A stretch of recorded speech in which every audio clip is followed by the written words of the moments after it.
Assalamualaikum warahmatullahi wabarakatuh, and hi everyone. For this video, we will learn subtopic 5.3 inverse function and 5.4 exponential and logarithm function. So we will go into 5.3 first. Okay, look at the first graph. Let's say you have x, you maps to y so that you use the function f. But when you maps y to x, you use the function f inverse. In this subtopic, you must note that domain of f is equal to range of f inverse, and range of f is equal to domain of f inverse.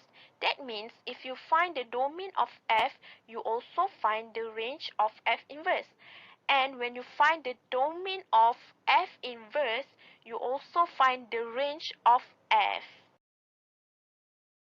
Next, how to know that the inverse function is exists or not.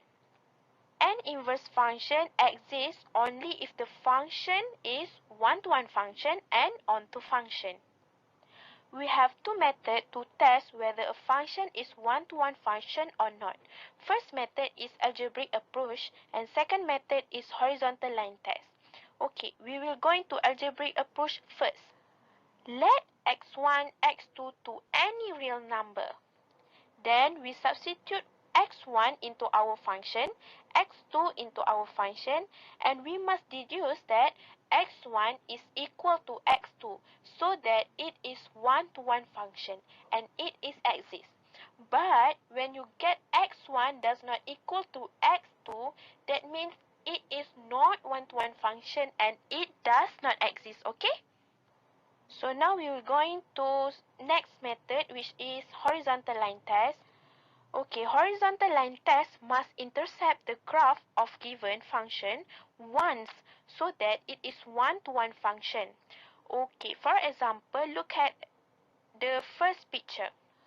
The horizontal line test cuts 2 points at the graph so that it is not one-to-one function and it does not exist.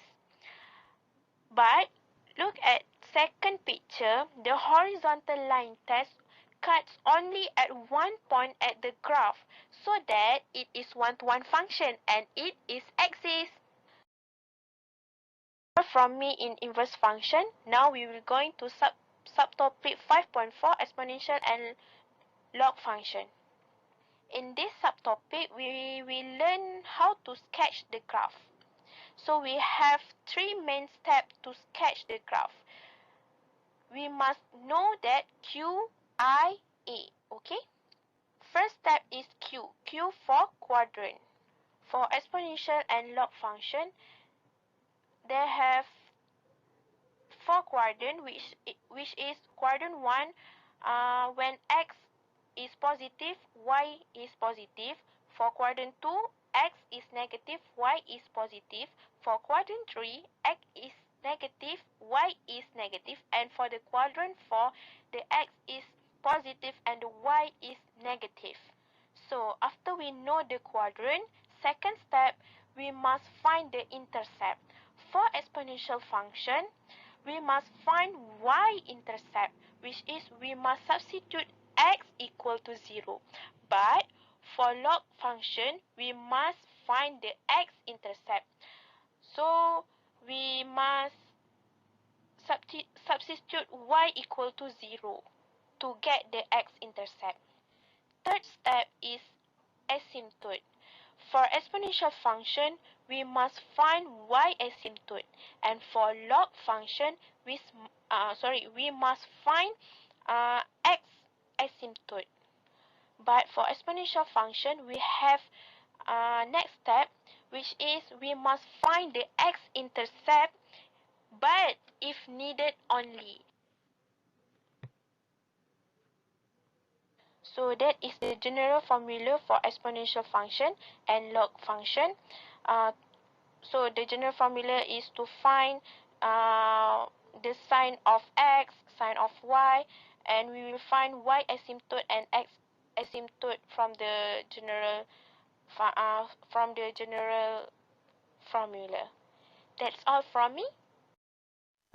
Okay, let's see the example of inverse function question. The function f are defined as fx equal to set x minus 1 with the condition with x greater or equal to 1. Find the inverse function. By using the method f inverse equal to x, put the inverse into the function as x, which is set fx minus 1 equal to x. Then put set into the right hand side and you will get f inverse minus 1 equal to x squared. Next, leave the f inverse alone. You will get f inverse equal to x squared plus 1. That's it. Let's say example for log function. Find the domain and range of the function fx equal to 1 plus ln x minus 2 and sketch the graph. Before sketch the graph, find quadrant by checking the sign of x and y. So, for this question, the quadrant is quadrant 1. Next, we find our x-intercept. To find x-intercept, the function of fx must equal to 0. Then, simplify the function until we get x equal to 2.3679. Then, find the x-asymptote to get x greater than 2. Next, sketch the graph like this to find the domain and range. What we see at the graph, the function cannot touch the asymptote because the asymptote is the limit for the graph. To find our domain, we have looked from the left to the right from the x-axis. So, the domain for this graph is 2 to infinity. Then, to find our range, we have looked from bottom to top at y-axis. So, the range is negative infinity to infinity. That's all. Thank you. Let's look at example for exponential function. Given fx equals to e to the power of x minus 4. First, we have to find the quadrant by checking the sign of y and x whether it's positive or negative. According to this formula, this is our y sign, this is our x sign, and this c is our asymptote.